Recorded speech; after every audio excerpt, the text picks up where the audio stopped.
Assalamualaikum warahmatullahi wabarakatuh.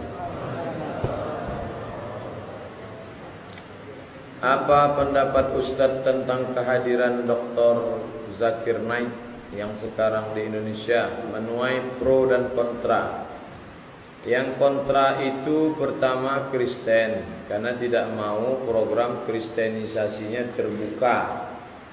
Yang kedua liberal, karena orang liberal yang mengandalkan otaknya pun tumpul menghadapi Zakir Naik. Yang ketiga Ahokers, karena semua yang memilih Ahok dikatakannya munafik. Tiga inilah yang gelisah. Adapun orang Islam, dari dulu kita diajarkan para pendebat yang luar biasa, karena Quran menyuruh mendebat. Ud'u ila sabili rabbik, ajak orang ke jalan Allah, bil hikmah, dengan cara yang santun, wal mau'izatil hasanah, dengan contoh suri tauladan, wajadilhum, kalau perlu berdebat, debat mereka, billati hiya ahsan, dengan cara yang baik. Makanya Abdullah bin Abbas diutus oleh Sayyidina Ali untuk mendebat Khawarij yang petantang-petanteng. Nih debat Abdullah bin Abbas. Berdebat itu biasa dalam Islam, jangan terkejut. Maka ketika India dulu dijajah oleh Inggris, maka muncul seorang pendebat yang luar biasa, namanya Rahmatullah Al-Hindi. Dikejar-kejar oleh Inggris karena kalah semua misionaris pendeta Inggris yang ada di India. Akhirnya Rahmatullah Al-Hindi lari ke Makkah. Lalu kemudian ada seorang perempuan kaya bernama Saulah mewakafkan tanahnya, dibuatlah sekolah di Makkah namanya Madrasah Saulatiyah. Dari Madrasah Saulatiyah itulah banyak anak-anak Indonesia yang sekolah ke sana.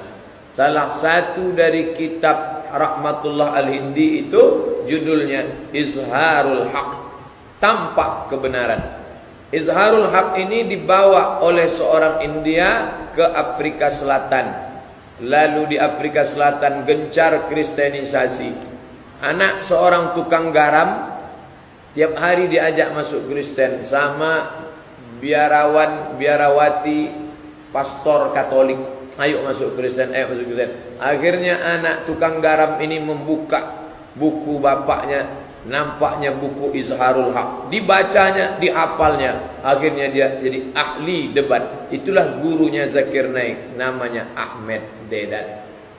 Ahmed Deedat punya IPCI, Islamic Propagation Center Internasional di Durban, Afrika Selatan.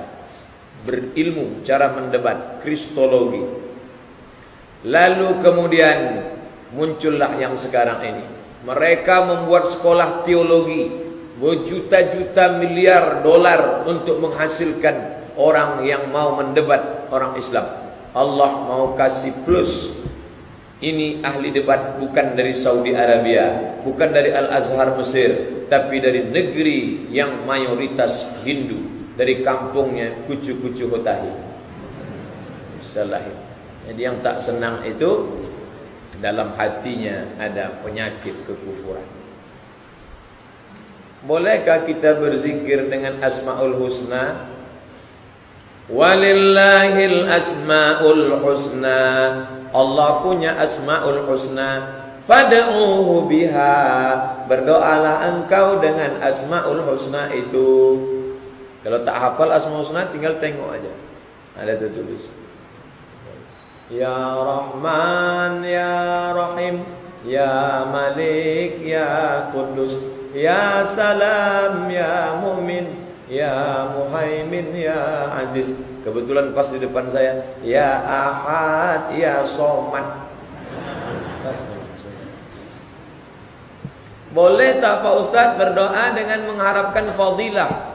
Ya Ahad, Ya Ahad, Ya Razak, Ya Razak, Ya Razak, Ya Razak, wahai pemberi rezeki, berilah aku rezeki. Boleh tak? Allah menyuruh. Fad'uhu, berdoalah engkau biha dengan Asmaul Husna. Ya Razak, Ya Razak, Ya Razak. Yang tak boleh itu, siapa yang membaca Ar-Razak 1000 kali, maka akan turunlah malaikat Pejamkan mata, tiba-tiba malaikat turun. What can I do for you? Tidak ada dalil. Seperti zikir ya Rahman beberapa kali, mengharapkan fadilah kita disayangi oleh orang-orang yang di sekeliling. Itu namanya bertawassul kepada Allah dengan zikir Asmaul Husna. Berkat. Boleh bertawassul. Mana dalilnya? Ya ayyuhalladzina amanu, wahai orang beriman, ittaqullah, takutlah kepada Allah, wabtaghu ilaihil wasilah. Carilah wasilah. Antara engkau dengan Allah buat wasilah, perantara. Tapi tak boleh pakai perantara. Perantaranya amal soleh.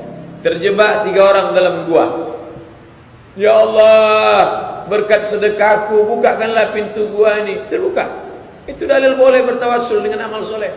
Yang kedua, ya Allah, berkat baktiku pada orang tuaku, bukakanlah pintu gua. Terbuka. Yang ketiga, ya Allah, berkat aku tak jadi berzina. Terbuka. Itu menunjukkan boleh bertawassul dengan amal soleh. Hadis sahih Al-Bukhari. Ya Allah, berkat Asmaul Husna yang kubaca ini, pada'uhu biha, aku berdoa dengan Asmaul Husna ini, turunkanlah rahmat dan kasih sayang. Yang tak betul itu menghalalkan yang haram. Ya Allah, berkat zikirku ya Rahman ya Rahman, sayanglah semua lingkungan masyarakat ini walaupun aku pecandu narkoba. Itu tak betul. Apakah solat berimam kepada orang yang dulunya melakukan zina dan tak mengakui anaknya sah apa tidak Pak Ustaz? Kalau dia belum bertaubat, maka dia fasik. Orang yang fasik tak boleh jadi imam menurut mazhab Hambali. Ingat, satu mazhab yang paling ketat, Hambali. Begitu dalam kitab Al-Fiqhul Islami wa Adillatuh Syekh Wahbah Zuhaili. Imam fasik tak boleh diikuti. Adapun menurut Syafi'i, Maliki, Hanafi, Maliki, Syafi'i, Hanafi, 3 mazhab, wa alaihi fisquhu, fasik dia untuk dia, sedangkan salat berjamaah kita untuk kita. Ini kalau imam fasik. Adapun dia sudah bertaubat, taubat nasuha, menyesali perbuatannya, at-taibu minadz dzambi kama la dzambalah, orang yang bertaubat macam tak ada dosa. Kita husnuzan, dia sudah bertaubat, kita ikut. Bagaimana wuduk kita jika berwuduk di kamar mandi, di situ ada WC-nya? Kalau di kamar mandi itu ada lubang, tempat buang air besar, buang air kecil, apakah lubang jongkok, lubang tegak, lubang berdiri, maka tidak boleh menyebut nama Allah di dalam. Karena Nabi mengucap salam, diucap salam 3 kali tak dia jawab. Assalamualaikum ya Rasulullah. Karena dia tak mau mengucapkan waalaikumsalam warahmatullah di dalam WC. Nabi kalau di dalam tu ada lubang WC, dibukanya cincinnya. Cincin Nabi dipakainya di kelingking, tulisannya 3 baris, Muhammad Rasulullah. Kalau dia mau masuk ke dalam, ditinggalnya di luar. Dia keluar lagi masih ada. Kalau kita sekarang cobalah. Itu dalil tak boleh nyebut di dalam. Jadi kalau saya mau bismillah gimana? Dalam hati aja. Hidupkan keran. Nah, ini tentang masalah kalau menyebut. Tapi kalau di sini, alhamdulillah Masjid At-Taqwa pisah antara WC yang ada lubang dengan tempat wuduk. Di tempat wuduk itu dah bagus. Bismillah. Dalam bismillah itulah pasang niat. Bagi yang niatnya di dalam hati. Bagi yang niatnya di mulut, bismillah. Nawai bismillahirrahmanirrahim. Nawaitu raf'al hadasil asghari listibahati sholati fardhu alayya lillahi ta'ala. Bagi yang melafazkan niat, bagi yang tak melafazkan niat cukup di dalam waktu bismillahirrahmanirrahim dalam niat. Apa hukumnya menonton sinetron? Mazhab Hanafi mengharamkan nar, nun rodal, nar dadu, syatranj, shin ta ra nun jim, syatranj, catur, haram. Kenapa? 2 alasan. Pertama, melalaikan solat. Hayya 'alas shalah. Ska. Yang kedua, mubazir waktu. Orang tak cukup waktu untuk menulis buku. Sampai sekarang saya dituntut jamaah, tulislah ceramah ustaz itu. Tak ada waktu, tak sempat. Dia menghabiskan waktu berhari-hari. Berapa jam sekali menengok. Saya sampai sekarang belum setuju kalau catur tu masuk olahraga. Kalau memanah masuk akal, berenang masuk akal, tapi menengok hari-hari. Sinetron, habis waktu karena itu. Salat tak khusyuk. Ya bayang deh film India, Mahabharata, Utaran, tak habis-habisnya itu. Yang tonton lagi. Terbawa perasaan pula lagi, nah, terbawa perasaan. Ustaz, orang stres atau kemungkinan gila wajib puasa atau tak puasa? Tak wajib puasa. Dalilnya, rufi'al qalam an thalathatin. Penanya mengangkat. Pena kita malam ini mencatat terus di masjid. Tapi ada yang penanya tergantung. Siapa dia? 3. Anin naim hatta yastayqiz. Orang tidur sampai bangun tidur. Anis sabi hatta yahtalim. Anak kecil sampai akil baligh. Anil majnun hatta yafiq. Orang gila sampai sembuh. Orang gila yang di kilometer 11 itu penanya menggantung. Begitu dia sembuh lalu mencatat. Kalau gitu tak usah sembuh-sembuh lah, menggantung boleh. Orang gila satu lagu tak boleh dinyanyikannya. Apa itu? Aku masih seperti yang dulu. Pak Ustaz, semoga dalam lindungan Allah. Amin ya rabbal alamin. Ustaz, di mana letak ta'aruf dalam Islam?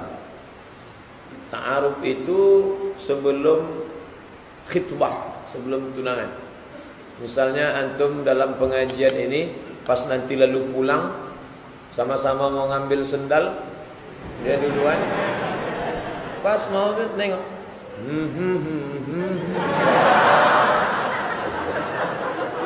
Akhirnya tanya sama Ustaz Asrawi, Ustaz, itu yang mukena warna itu di mana rumahnya?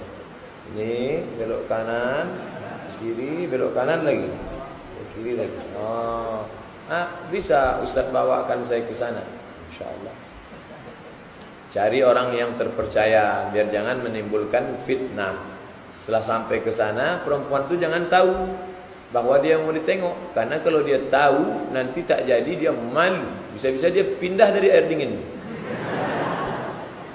Di sana nanti pura-pura lah dia membawa air minum. Ambilkan dulu air minum Bapak. Datanglah dia keluar, ditengok. Tak jadilah Pak. Malam tu nampaknya cantik, rupanya gelap, hitam manis. Begitu terang, hilang manisnya, tinggal hitam. Tak jadi. Kalau cocok, maka melangkahlah ke selanjutnya, namanya khitbah. La yahillu li muslimin ay yakhtiba fawqa khitbati akhi.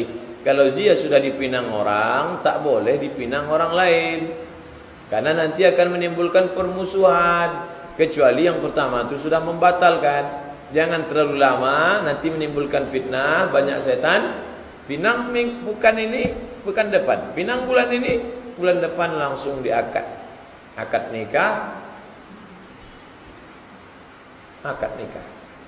Aku terima nikah fulan dengan seperangkat alat sholat, dengan sebentuk cincin emas tunai. Dah selesai, punya anak, jadi anak yang soleh. Itu aja Pak Ustaz. Itulah. Doakan saya cepat nikah Ustaz, insyaallah. Amin ya rabbal. Di akhir majlis, ya kita nanti di akhir majlis tadi. Wala aziban illa zawwajtah. Yang mau menikah maka mudahkanlah ya Allah. Siapa yang paling kuat aminnya itu.